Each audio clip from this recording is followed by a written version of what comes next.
नमस्कार दोस्तों, जय स्पिरिचुअल वर्ल्ड में आपका स्वागत है। आज हम आप लोग के बीच में लेकर आए हैं बृहस्पतिवार व्रत की कथा। तो सर्वप्रथम बृहस्पतिवार व्रत की विधि क्या है उसके बारे में जानते हैं। उसमें क्या क्या नियम है, क्या क्या परहेज करना चाहिए। बृहस्पतिवार के दिन जो भी स्त्री पुरुष व्रत करें उसको चाहिए कि वह दिन में एक ही समय भोजन करें, क्योंकि बृहस्पति भगवान का इस दिन पूजन होता है। भोजन पीले चने की दाल आदि का करें, परंतु नमक नहीं खावें और पीले वस्त्र पहने, पीले ही फलों का प्रयोग करें, पीले चंदन से पूजन करें। पूजन के बाद प्रेम पूर्वक गुरु महाराज की कथा सुननी चाहिए। इस व्रत को करने से मन की इच्छा पूरी होती है और बृहस्पति महाराज प्रसन्न होते हैं। धन, पुत्र, विद्या तथा मनोवांछित फलों की प्राप्ति होती है। परिवार को सुख तथा शांति मिलती है। इसीलिए यह व्रत सर्वश्रेष्ठ और अति फलदायक सभी स्त्री व पुरुषों के लिए है। इस व्रत में केले का पूजन करना चाहिए। कथा और पूजन के समय मन, कर्म, वचन से शुद्ध होकर जो इच्छा हो बृहस्पति देव से प्रार्थना करनी चाहिए। उसकी इच्छाओं को बृहस्पति देव अवश्य पूर्ण करते हैं, ऐसा मन में दृढ़ विश्वास रखना चाहिए।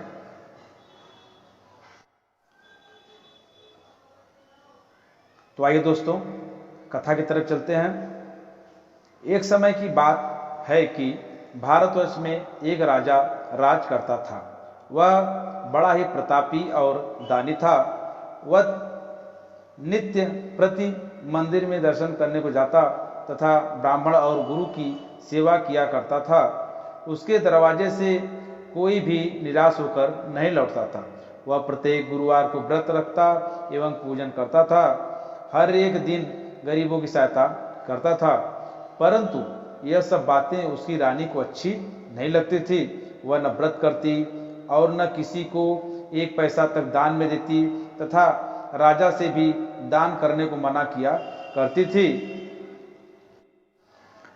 एक समय की बात है कि राजा शिकार खेलने वन में गए थे। घर में रानी और दासियां थी। उस समय गुरु बृहस्पति देव एक साधु का रूप धारण कर राजा के दरवाजे पर भिक्षा मांगने आए तथा भिक्षा मांगी। तब रानी कहने लगी, हे साधु महाराज, मैं इस दान पुण्य से तंग आ गई हूं। मेरे से तो घर का कार्य समाप्त नहीं होता। इस कार्य के लिए तो मेरे पतिदेव ही बहुत हैं। अब आप इस प्रकार की कृपा करें कि सब धन नष्ट हो जाए तथा मैं आराम से रह सकूं। साधु बोले, हे देवी, तुम तो बड़ी विचित्र हो। संतान और धन से कोई दुखी नहीं होता, इसको सभी चाहते हैं। पापी भी पुत्र की और धन की इच्छा करता है। अगर आपके पास धन अधिक हो तो भूखे मनुष्यों को भोजन कराओ, प्याऊ लगवाओ, ब्राह्मणों को दान दो, धर्मशाला बनवाओ, कुआं, तालाब, बावली, बाग बगीचे आदि का निर्माण करवाओ। निर्धन मनुष्यों की कुंवारी कन्याओं का विवाह कराओ और अनेकों यज्ञ आदि कर्म करो। इस प्रकार के कर्मों से आपका कुल और आपका नाम परलोक में सार्थक होगा एवं स्वर्ग की प्राप्ति होगी। मगर रानी इन बातों से खुश न हुई। वो बोली, हे साधु महाराज, मुझे ऐसे धन की आवश्यकता नहीं है जिससे और मनुष्यों को दान दूं तथा जिसको रखने उठाने में मेरा सारा समय ही बर्बाद हो जावे। साधु ने कहा, हे देवी, तुम्हारी ऐसी इच्छा है तो ऐसा ही होगा। मैं तुम्हें उपाय बताता हूं, वैसा ही करना। बृहस्पतिवार के दिन घर को गोबर से लिपना, अपने केशों को धोना, केशों को धोते समय स्नान करना, राजा से कहना वह हजामत करवावे, भोजन में मांस मदिरा खाना, कपड़ा धोबी के हाथ धुलने डालना। इस प्रकार 7 बृहस्पतिवार करने से तुम्हारा सब धन नष्ट हो जाएगा। ऐसा कहकर वहां से साधु महाराज अंतर्ध्यान हो गए। रानी ने साधु के कहने के अनुसार वैसा ही किया। 3 बृहस्पतिवार ही बीते थे कि उसका सब धन नष्ट हो गया। राजा व रानी भोजन के लिए तरसने लगे तथा संसारिक भोगों के अभाव से दुखी रहने लगे। तब राजा ने रानी से कहा, हे रानी, तुम यहाँ पर रहो, मैं दूसरे देश को जाऊं, क्योंकि यहाँ पर मुझे सभी मनुष्य जानते हैं, इसलिए कोई कार्य भी नहीं कर सकता। देश की भीख परदेश की चोरी के बराबर है। ऐसा कहकर राजा परदेश चला गया। वहां जंगल जाता तथा लकड़ी काट कर लाता और शहर में बेचता। इस तरह जीवन व्यतीत करने लगा। इधर राजा के घर रानी और दासी दुखी रहने लगी। किसी दिन भोजन मिलता और किसी दिन जल पीकर ही रह जाती। एक बार रानी और दासी को 7 दिन बिना भोजन के व्यतीत हो गए तो रानी ने अपनी दासी से कहा, हे दासी, यहाँ पास ही के नगर में मेरी बहन रहती है, वह बड़ी धनवान है, तुम उसके पास जा और वहां से 5 सेर बेझर मांग ला, जिससे कुछ समय के लिए गुजर हो जाएगी। इस प्रकार रानी की आज्ञा मानकर दासी उसकी बहन के पास गई। रानी की बहन उस समय पूजन कर रही थी, क्योंकि उस दिन बृहस्पतिवार था। जब दासी ने रानी की बहन को देखा तो उससे बोली, हे रानी, मुझे तुम्हारी बहन ने भेजा है, मुझे 5 सेर बेझर दे दो। इस प्रकार दासी ने अनेक बार कहा, परंतु रानी ने कोई उत्तर नहीं दिया, क्योंकि वह उस समय बृहस्पतिवार व्रत कथा सुन रही थी। इस प्रकार जब दासी को किसी प्रकार का उत्तर नहीं मिला तो वह बहुत दुखी हुई एवं क्रोध भी आया और लौटकर रानी के पास आकर बोली, हे रानी, तुम्हारी बहन तो बहुत ही धनी स्त्री है, वह छोटे मनुष्यों से बात भी नहीं करती। मैंने उनसे आपका संदेश कहा तो उन्होंने कोई उत्तर नहीं दिया, मैं वापस चली आई। रानी बोली, हे दासी, इसमें उनका कोई दोष नहीं है। जब बुरे दिन आते हैं तब कोई सहारा नहीं देता। अच्छे बुरे का पता आपत्ति में ही लगता है। जो ईश्वर की इच्छा होगी वही होगा। यह सब हमारे भाग्य का दोष है। इधर उस रानी ने देखा कि मेरी बहन की दासी आई थी, परंतु मैं उससे नहीं बोली, इससे वह बहुत दुखी हुई होगी। यह सोच कथा को सुन और विष्णु भगवान का पूजन समाप्त कर एवं प्रसाद पाकर वह रानी बहन के घर चल दी और जाकर अपनी बहन से कहने लगी, हे बहन, मैं बृहस्पतिवार का व्रत कर रही थी, तुम्हारी दासी गई, परंतु जब तक कथा होती है तब तक न उठते हैं न बोलते हैं, इसलिए मैं न बोली। कहो दासी, क्यों गई थी? रानी बोली, बहन, मेरे घर अनाज नहीं था, वैसे तुमसे कोई बात छिपी नहीं है, इस कारण मैंने दासी को तुम्हारे पास 5 सेर बेझर लेने के लिए भेजा था। रानी बोली, बहन देखो, बृहस्पति भगवान सभी की मनोकामना पूर्ण करते हैं। देखो, शायद तुम्हारे घर में अनाज रखा हो। इस प्रकार का वचन जब रानी ने सुना तो घर के अंदर गई और वहां पर उसे एक घड़ा बेझर का भरा मिल गया। तब तो रानी और दासी को बहुत ही खुशी हुई। दासी बोली, हे रानी, देखो, वैसे हमको जब अन्न नहीं मिलता तो हम रोज ही व्रत करते हैं। अगर इनसे व्रत की विधि और कथा पूछ ली जावे तो उसे हम भी किया करेंगे। तब रानी ने अपनी बहन से पूछा, हे बहन, बृहस्पतिवार के व्रत की कथा कैसे है तथा यह व्रत कैसे करना चाहिए? रानी की बहन ने कहा, बृहस्पतिवार के व्रत में चने की दाल व मुनक्का से विष्णु भगवान का केले की जड़ में पूजन करें तथा दीपक जलावें, पीला भोजन करें तथा कहानी सुने। इस प्रकार से गुरु भगवान प्रसन्न होते हैं, अन्न पुत्र धन देते हैं, मनोकामना पूर्ण करते हैं। इस प्रकार रानी और दासी दोनों ने यह निश्चय किया कि बृहस्पति भगवान का पूजन जरूर करेंगे। 7वें दिन जब बृहस्पतिवार आया तो उन्होंने व्रत रखा। घुड़साल में जाकर चना गुड़ बीन लाई तथा चने की दाल से केले की जड़ तथा विष्णु भगवान का पूजन किया। अब भोजन पीला कहाँ से आवे, बेचारी बड़ी दुखी हुई, परंतु उन्होंने व्रत किया। इस कारण गुरु भगवान प्रसन्न हुए, थालों में सुंदर पीला भोजन लेकर आए और दासी को देकर बोले, हे दासी, यह तुम्हारे और रानी के लिए भोजन है, तुम दोनों करना। दासी भोजन पाकर बड़ी प्रसन्न हुई। रानी से बोली, चलो रानी जी भोजन कर लो। रानी को इस विषय में कुछ पता नहीं था, इसलिए वह दासी से बोली, तू ही भोजन कर, क्योंकि तू हमारी व्यर्थ में हंसी उड़ाती है। दासी बोली, एक महात्मा भोजन दे गए हैं। रानी कहने लगी, वह भोजन तेरे लिए ही दे गए हैं, तू ही भोजन कर। दासी ने कहा, वह महात्मा हम दोनों को 2 थालों में भोजन दे गए हैं, इसलिए हम और तुम दोनों ही साथ साथ भोजन करेंगी। इस प्रकार रानी और दासी दोनों ने गुरु भगवान को नमस्कार कर भोजन आरंभ किया तथा अब वे प्रत्येक बृहस्पतिवार को विष्णु भगवान का व्रत और पूजन करने लगी। बृहस्पति भगवान की कृपा से रानी और दासी के पास फिर धन हो गया, तो रानी फिर उसी प्रकार आलस्य करने लगी। तब दासी बोली, देखो, तुम पहले इस प्रकार आलस करती थी, तुम्हें धन के रखने में कष्ट होता था, इस कारण सभी धन नष्ट हो गया। अब गुरु भगवान की कृपा से धन मिला है, तो फिर तुम्हें आलस्य होता है। बड़ी मुसीबतों के बाद हमने यह धन पाया है, इसलिए हमें दान पुण्य करना चाहिए। भूखे मनुष्यों को भोजन कराओ, प्याऊ लगवाओ, ब्राह्मणों को दान दो, कुआं, तालाब, बावली आदि का निर्माण करवाओ, मंदिर पाठशाला बनवाकर दान दो, कुंवारी कन्याओं का विवाह कराओ, धन को शुभ धर्म कर्मों में खर्च करो, जिससे तुम्हारे कुल का यश बढ़े तथा स्वर्ग प्राप्त हो, और इससे पिता भी प्रसन्न होंगे।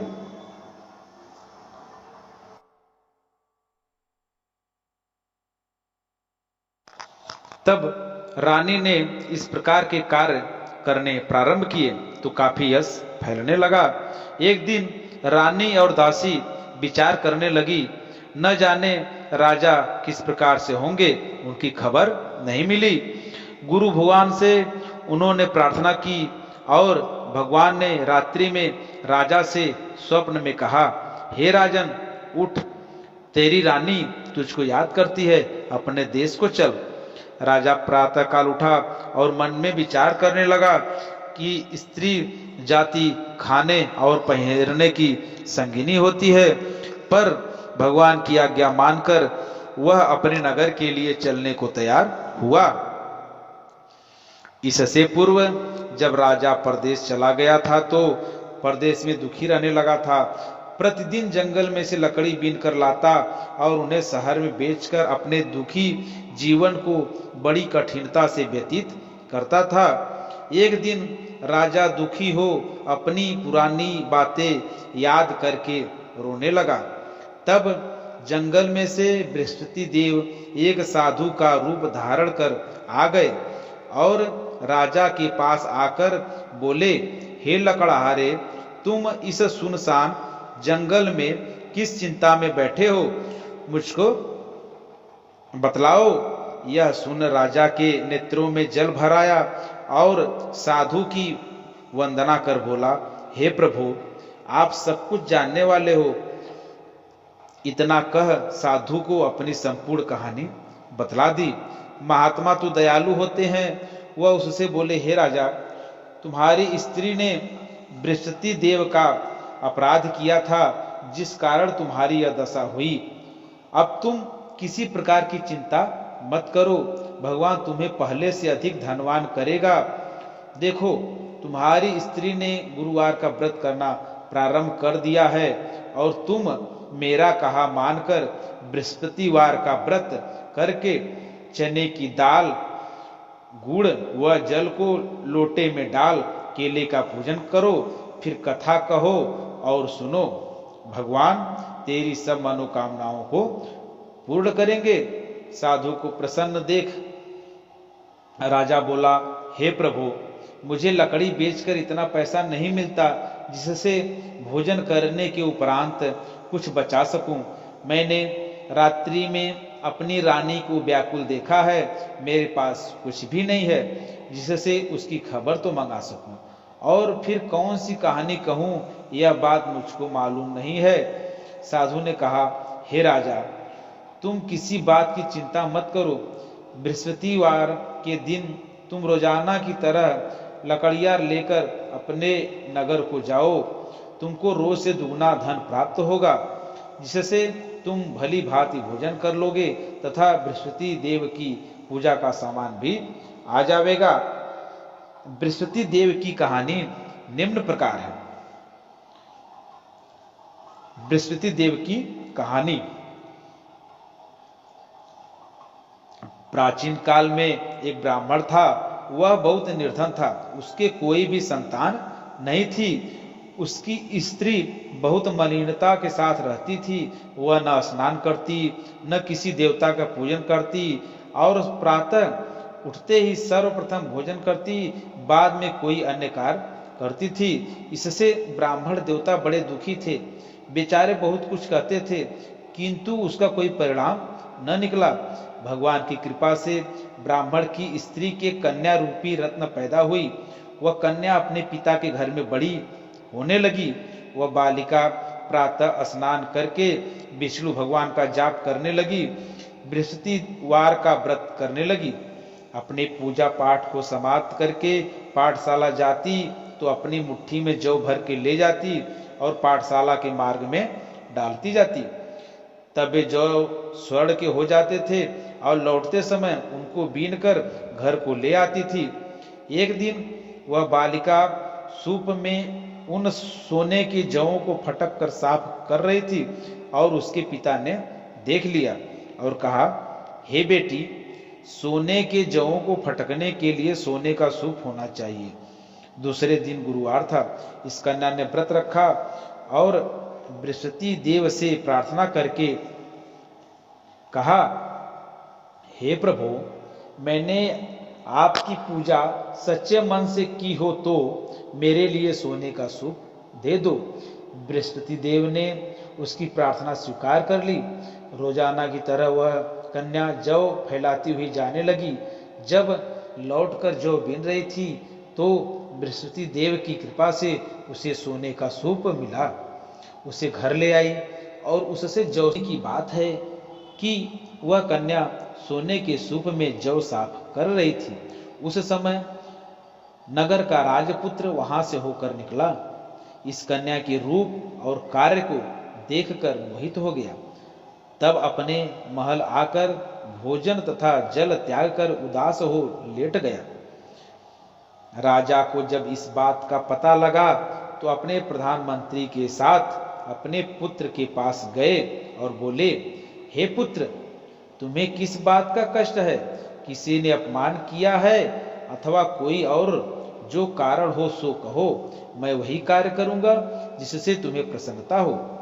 अपने पिता की राजकुमार ने बातें सुनी तो वह बोला, मुझे आपकी कृपा से न तो किसी बात का दुख है और न ही किसी ने मेरा अपमान किया है, परंतु मैं उस लड़की के साथ विवाह करना चाहता हूं जो सोने के सूप में जौ साफ कर रही थी। यह सुनकर राजा आश्चर्य में पड़ा और बोला, हे बेटा, इस तरह की कन्या का पता तुम ही लगाओ, मैं उसके साथ तुम्हारा विवाह अवश्य करवा दूंगा। राजकुमार ने उस कन्या के घर का पता बतलाया। तब मंत्री उस कन्या के घर गए और ब्राह्मण देवता को सभी हाल बतलाया। ब्राह्मण देवता राजकुमार के साथ अपनी कन्या का विवाह करने के लिए तैयार हो गए तथा विधि विधान के अनुसार ब्राह्मण कन्या का विवाह राजकुमार के साथ हो गया। कन्या के घर से जाते ही पहले की भांति उस ब्राह्मण देवता के घर में गरीबी का निवास हो गया। अब भोजन के लिए भी अन्न बड़ी मुश्किल से मिलता था। एक दिन दुखी होकर ब्राह्मण देवता अपनी पुत्री के पास गए। बेटी ने अपने पिता को दुखी अवस्था में देखा और अपनी मां का हाल पूछा। तब ब्राह्मण ने सभी हाल कहा।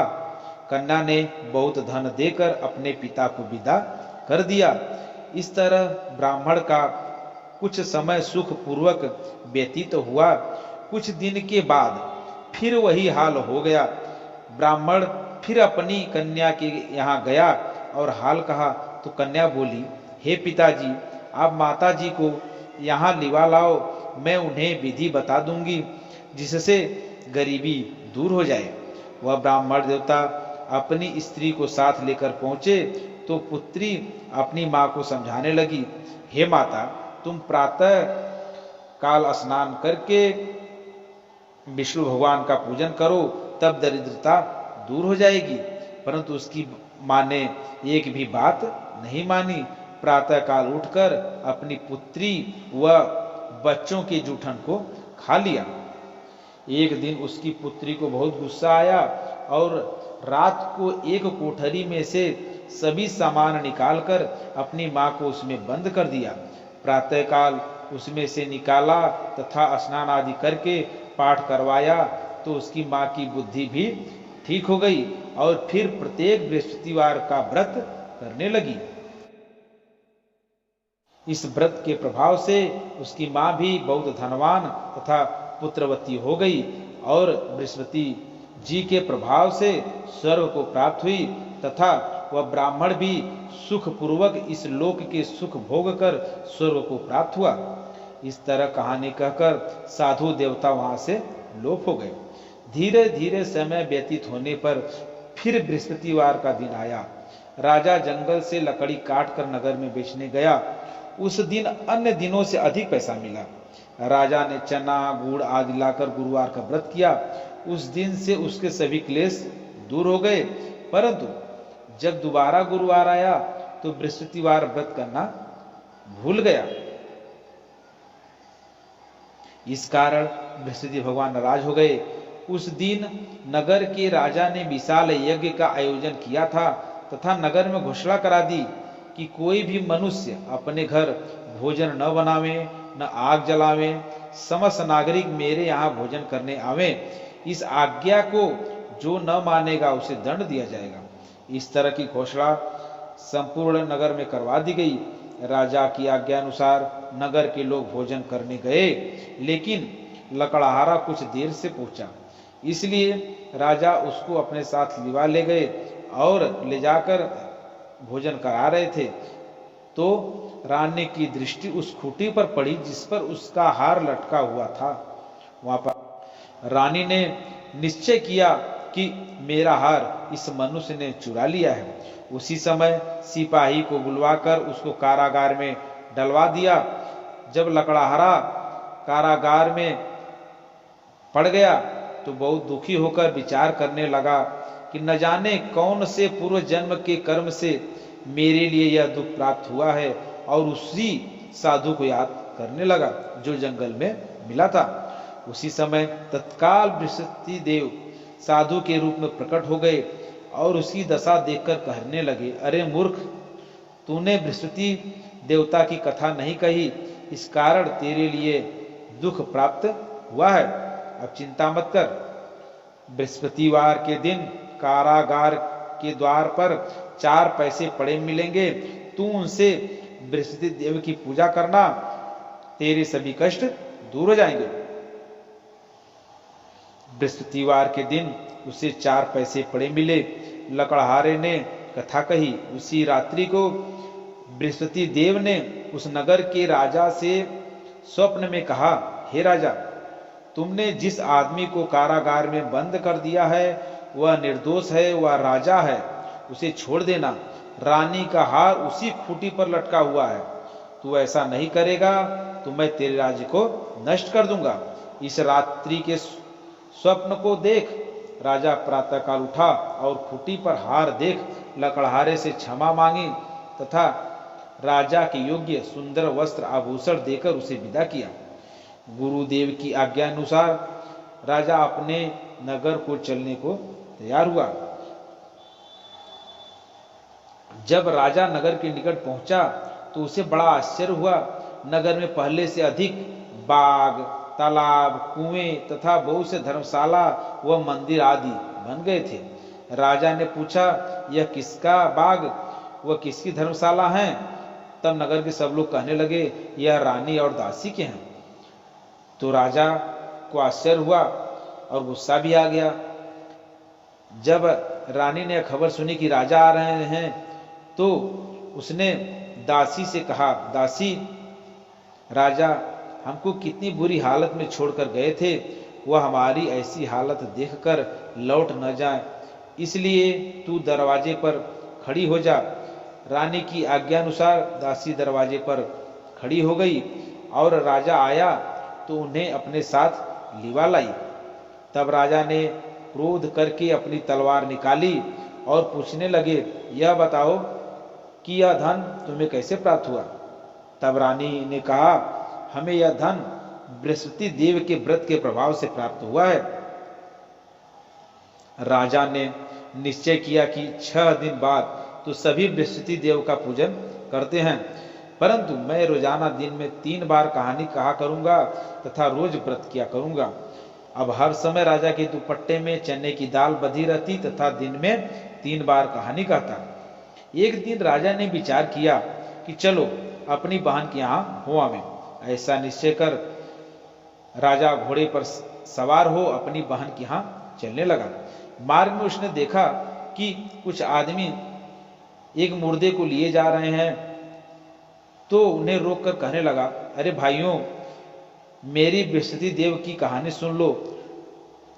तो वे बोले, लो, हमारा तो आदमी मर गया, इसको कथा की पड़ी है।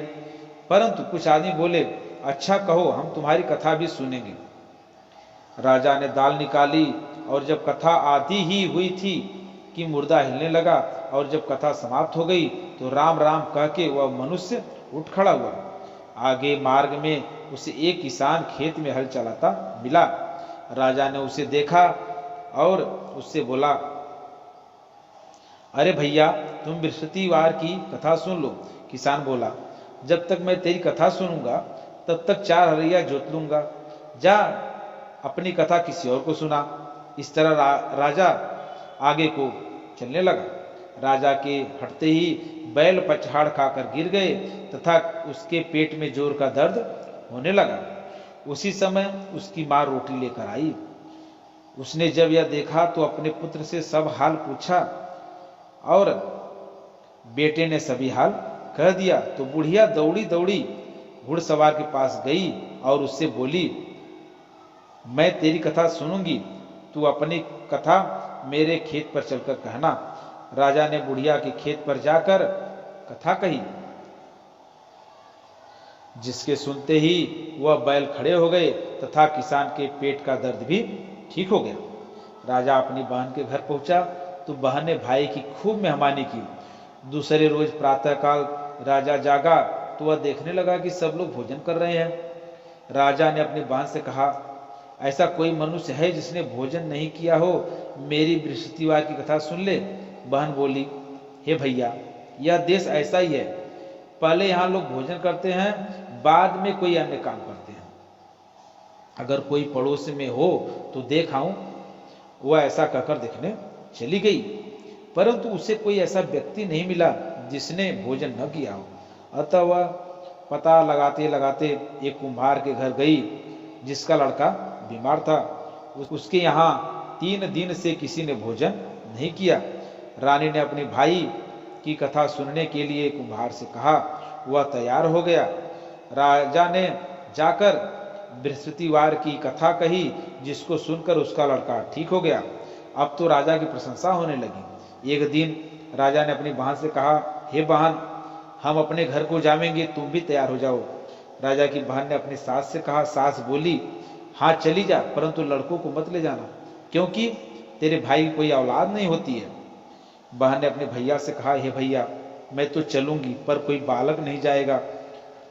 राजा बोला, जब कोई बालक नहीं जाएगा तब तुम ही चलकर क्या करोगी?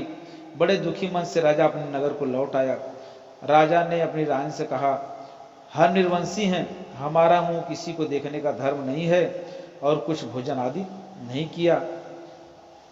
रानी बोली, हे प्रभु, बृहस्पति देव ने हमें सब कुछ दिया है, हमें पुत्र भी अवश्य देंगे।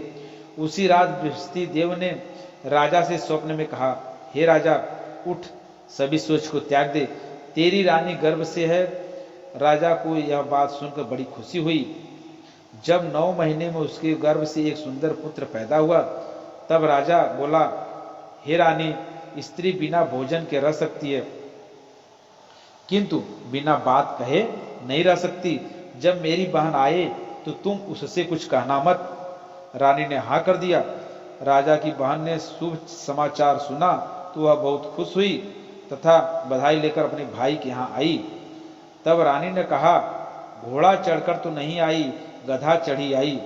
राजा की बहन बोली, भाभी, मैं इस प्रकार न कहती तो तुम्हें औलाद कैसे मिलती। बृहस्पति देव ऐसे ही हैं, जैसी जिनके मन में कामनाएं हैं सभी को पूर्ण करते हैं। जो सद्भावना पूर्वक बृहस्पति देव का व्रत करता है एवं कथा कहता है अथवा सुनता है और दूसरों को सुनाता है, बृहस्पति देव उसकी सभी मनोकामना पूर्ण करते हैं। भगवान बृहस्पति देव उसकी सदैव रक्षा करते हैं। संसार में जो सद्भावना से भगवान का पूजन व व्रत सच्चे हृदय से करते हैं, उनकी सभी मनोकामनाएं वे पूर्ण करते हैं। जैसे सच्ची भावना से रानी और राजा ने उनकी कथा का गुणगान किया तो उनकी सभी इच्छाएं बृहस्पति देव ने पूर्ण की थी। इसलिए सबको कथा सुनने के बाद प्रसाद लेकर जाना चाहिए। हृदय से उनका मनन करते हुए जयकारा बोलना चाहिए। बोलो बृहस्पति देव की जय, विष्णु भगवान की जय।